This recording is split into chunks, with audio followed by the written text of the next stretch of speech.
Welcome to Vaishnavi online HPTET classes.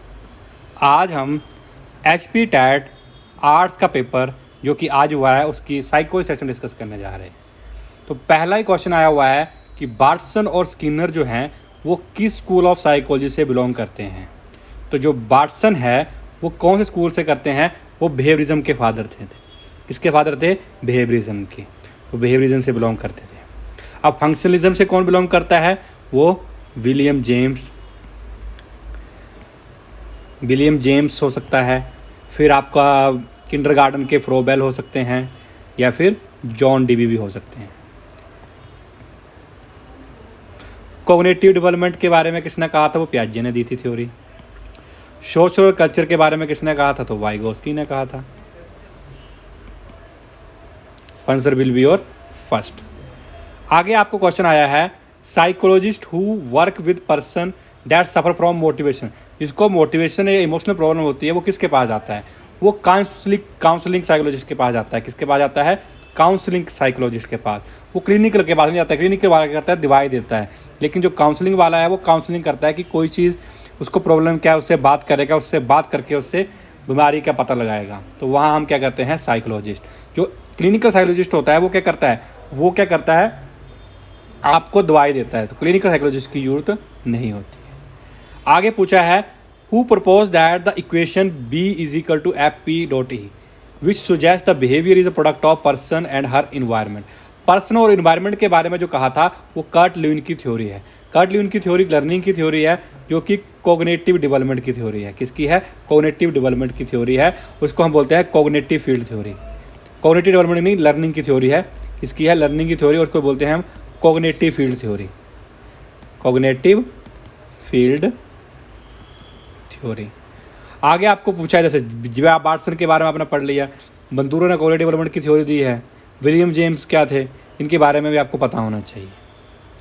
आगे लिखा है, अगर आपको पेपर में क्वेश्चन दिया हुआ है, यदि आपका कोई मित्र आपका अपना किसी मेज़ की लंबाई मापता है, मेज़ की लंबाई नापता है, तो ये संभावना कि दोनों की लंबाइयों का सेम आंसर आए तो उसके बारे में ये जो एग्जाम्पल है वो किसका है? एक होती है ऑब्जेक्टिविटी, एक होती है वेरिएबिलिटी, एक होती है एक्सेप्टेबिलिटी। तो ऑब्जेक्टिविटी हुई तो क्या हो गया इसका होती है ऑब्जेक्टिविटी। तो इसका आंसर क्या होगा? ऑब्जेक्टिविटी। जब एक ही निष्कर्ष पे पहुंच रहे हैं यानी कि वो ऑब्जेक्टिविटी है। आगे आपको पेपर में क्वेश्चन आया है in an experiment what is an independent variable. इनमें से कौन सा इंडिपेंडेंट वेरिएबल है? तो इंडिपेंडेंट वेरिएबल होते हैं वो वेरिएबल होते हैं, एक ये जो होते हैं वो एक्सपेरिमेंटल मेथड में होते हैं। ये जो होते हैं ये एक्सपेरिमेंटल मेथड में होते हैं। किसमें होते हैं? एक्सपेरिमेंटल मेथड में होते हैं। तो ऐसे वेरिएबल जिनको हम मैनिपुलेट कर सकते हैं उनको बोलते हैं हम इंडिपेंडेंट वेरिएबल। उनको क्या बोलते हैं? उनको बोलते हैं हम इंडिपेंडेंट वेरिएबल। इंडिपेंडेंट वेरिएबल वो वेरिएबल होते हैं जिसको हम क्या कर सकते हैं? Which can be manipulated. जिनको क्या कर सकते हैं? जिनको हम मैनिपुलेट कर सकते हैं उनको क्या बोलते हैं? उनको हम बोलते हैं इंडिपेंडेंट वेरिएबल। क्या बोलते हैं? Independent variable. अगला क्वेश्चन है हमारा, यहाँ तक हो गया, अभी नहीं किया हमने। आगे आपको है 6th क्वेश्चन, कोग्निटिव डेवलपमेंट का मतलब क्या होता है? कोग्निटिव का होता है संज्ञानात्मक। संज्ञानात्मक मतलब समझ का विकास होना। संज्ञानात्मक मतलब क्या होता है? संज्ञानात्मक मतलब होता है हमारी समझ का विकास होना। समझ मतलब हमारी इंटेलिजेंस। अब इंडिविजुअल डेवलपमेंट ऑफ इंडिविजुअल नहीं होता है, इमोशन नहीं होता है, फिजिकल नहीं होता है, तो वो हमारा होता है डेवलपमेंट ऑफ इंटेलिजेंस। आगे आया है development is influenced by. Development जो होती है वो किसके द्वारा इन्फ्लुएंस की जाती है? तो डेवलपमेंट जो होती है वो इन्फ्लुएंस्ड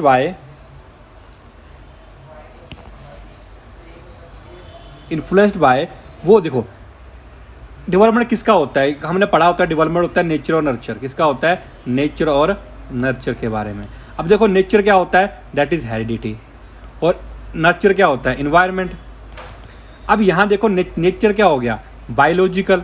और इन्वायरमेंट क्या होगा? Social emotional process. तो answer will be your first.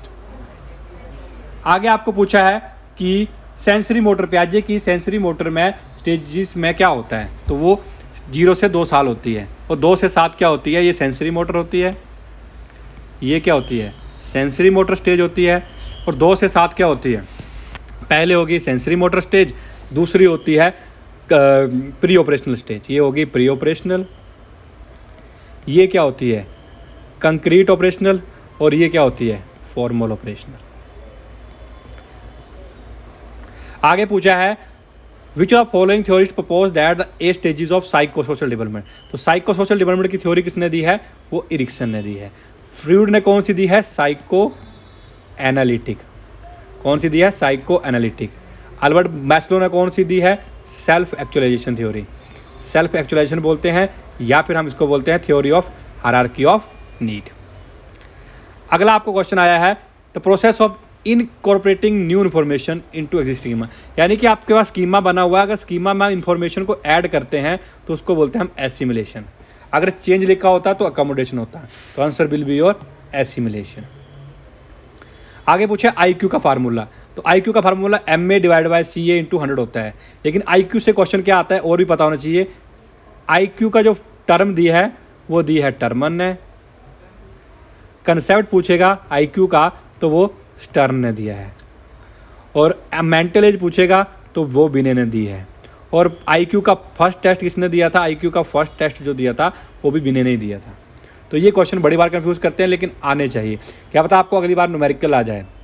आगे पूछा है Gestalt principle which stage that the element which are close to each other.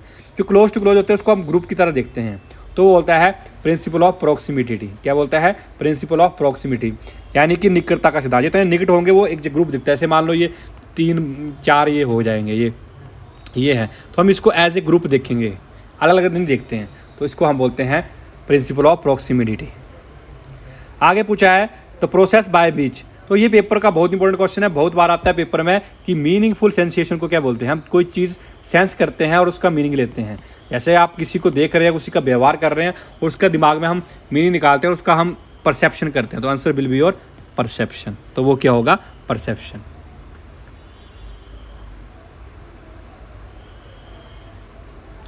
आगे आपको पूछा हुआ है कि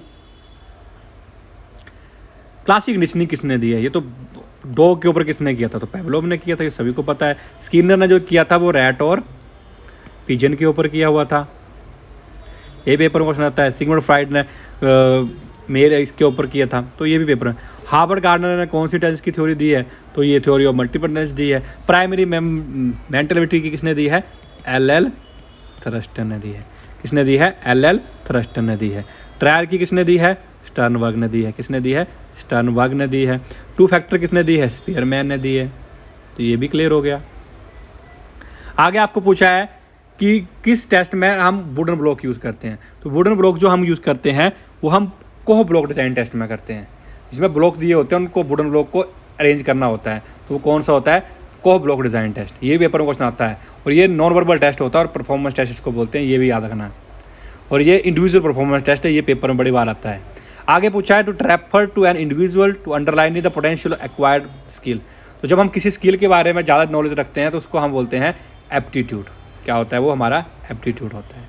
आगे लिखा है as a person we always make some judgement about oneself and is known as. अपने बारे में जजमेंट बनाना हमारा क्या होता है, that is your self concept. क्या होता है हमारा सेल्फ कंसेप्ट। आगे पूछा है थीमेटिक एफिशिएंसी टेस्ट किसने दिया है, बहुत बार पेपर में आता है। ये पर्सनैलिटी का टेस्ट है, ये मॉर्गन मुरे ने दिया है, ये बहुत बार आता है। रोशा ने क्या दिया था, वो दिया था इंक ब्लॉट टेस्ट। कौन सा दिया है, इंक ब्लॉट टेस्ट, ये पेपर में आता है, ये भी पर्सनैलिटी का ही टेस्ट है। आगे पूछा है 16 पर्सनैलिटी फैक्टर, पता नहीं कितनी बार इंपॉर्टेंट करवाया होगा। अरे 16 पर्सनैलिटी फैक्टर दिया है RB कैटल ने, one of the most important है ये। आइजैक कहाँ के रहने वाले थे, ये भी क्वेश्चन आता है, ये ब्रिटिश के थे। क्या थे, ये ब्रिटिश थे। आगे पूछा है इंडिविजुअल साइकोलॉजी किसने दी थे, यानी कि फादर ऑफ इंडिविजुअल साइकोलॉजी कौन है, वो है अल्फ्रेड एडलर। सिर्फ इन्होंने कौन सी दी थी, साइको एनालिसिस, तो दी थी सिगमंड फ्राइड ने। एरिक्सन ने दी थी साइको सोशल थ्योरी। कौन सी दी, साइको सोशल थ्योरी। आगे अकॉर्डिंग टू किसके अनुसार ईडी सुपर ईगो, तो 50 बार सबसे को आता होगा, दैट इज सिगमंड फ्राइड ने दिया था। इसको बोलते हैं हम साइको डायनामिक अप्रोच, इसको बोलते हैं हम साइको डायनामिक अप्रोच। ये भी पेपर में क्वेश्चन आता है। आगे पूछा है which theory was developed by Carl लंग्स ने दी है एनालिटिकल थ्योरी। क्या कौन सी दी है? Analytical theory. कौन सी थ्योरी दी है? कार्ल जंग ने कौन सी थ्योरी दी है? कार्ल जंग ने दी है एनालिटिक थ्योरी, एनालिटिकल थ्योरी। आगे आपको दिया है नीशा जो है वो अग्रेसिव है। नीशा जो है वो क्या है? अग्रेसिव है, लेकिन सोचती है मैं नहीं अग्रेसिव, कोई और है। तो वो कौन सा होता है? वो होता है रिएक्शन फॉर्मेशन। मतलब जो हम होते नहीं हैं, हम दूसरों को बताते हैं, उसको बोलते हैं हम रिएक्शन फॉर्मेशन। उस डिफेंस मैकेनिज्म को हम बोलते हैं कि ये हैं खराब, मैं नहीं गलत। ठीक है, वो खुद उसको पता है कि वो गलत है, लेकिन वो अपने पर नहीं लेकर दूसरे के ऊपर थोप देगा, उसको बोलते हैं हम रिएक्शन फॉर्मेशन। आगे पूछा है रिया जो है वो काउंसलर है, वो क्या करती है? कुछ सेवार्थी कह रहा है कि या अनुभव कर रहा है, उसको विभिन्न शब्दों में द्वारा क्या बोला है, यानी कि अगर किसी को कोई बीमारी है तो उसको पता लगाने के लिए वो लैंग्वेज स्किल है, उसको बोलते हैं हम डिकोडिंग स्किल, उसको बोलते हैं हम डिकोडिंग स्किल। आगे लिखा है to establish relationship between the undesirable behaviour with painful consequences, यानी कि किसी चीज़ को गलत के साथ जोड़ना। यानी कि आपको कहीं पहली बार आपने बटन दबाया और आपको करंट लग गया, आप ज़िंदगी भर उससे डर जाते हैं, उसको बोलते हैं, उसको दूर करने के लिए हम अवर्जिव थेरेपी का यूज़ करते हैं। आगे आपको पूछा है राहुल हैज़ हैबिचुअल ऑफ स्क्रैमिंग, यानी कि चिल्लाने की आदत है, लेकिन उसको घर वालों ने क्या बोला कि हम उसको खाना नहीं देंगे थोड़े टाइम के लिए। जब वो चिल्लाएगा, जब थोड़े टाइम के लिए किससे कोई चीज़ वापस ले जाती है तो उसको बोलते हैं हम नेगेटिव रीइंफोर्समेंट। और पॉजिटिव रीइंफोर्समेंट का मतलब होता है जो चीज़ बच्चा चाहता है उसको वो चीज़ दी जाती है, दैट इज़ पॉजिटिव रीइंफोर्समेंट। आगे आपको क्वेश्चन है which of following use to treat phobia. Phobia के लिए होती है सिस्टमेटिक डिसेंटेशन। जब इंसान के अंदर डर होता है तो उसको दूर करने के लिए सिस्टमेटिक डिसेंटेशन दी जाती है, जो मैं आपको बहुत बार करवाई हुई है ये चीज़ें। आगे आपको पूछा है the logical process by which general principle are inferred from the particular instances, यानी कि यही कि मान लो पहले आप एग्जाम्पल दे रहे हो, फिर आप क्या कहाँ जा रहे हो, एग्जाम्पल से कहाँ पे जा रहे हो, फॉर्मूले पे जा रहे हो, यानी कि स्पेसिफिक टू जर्नल जा रहे हैं। तो वो जो होता है वो होती है हमारी इंडक्टिव रीजनिंग। वो क्या होता है? Inductive reasoning inferred from the particular instances, यानी कि किसी चीज़ से। तो जनरल टू स्पेसिफिक जनरल हुआ तो इंडक्टिव होता है।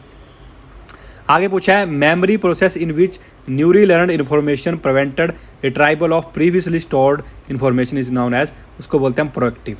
और जो हमें अभी हमने कुछ मतलब कोई चीज़ अभी हमने पढ़ी नहीं, वो चीज़ हमें एकदम भूल जा रही हैं, यानी कि जो चीज़ हमने पहले पढ़ी हुई है वो चीज़ भूल रही है, उसको बोलते हैं प्रोएक्टिव इंटरफेरेंस। रेट्रोएक्टिव मतलब अभी अभी आपने सीखा और अभी भूल गए, दैट इज रेट्रोएक्टिव इंटरफेरेंस होता है। Thank you for watching this video. If you like this video kindly subscribe our channel. Thank you for the class.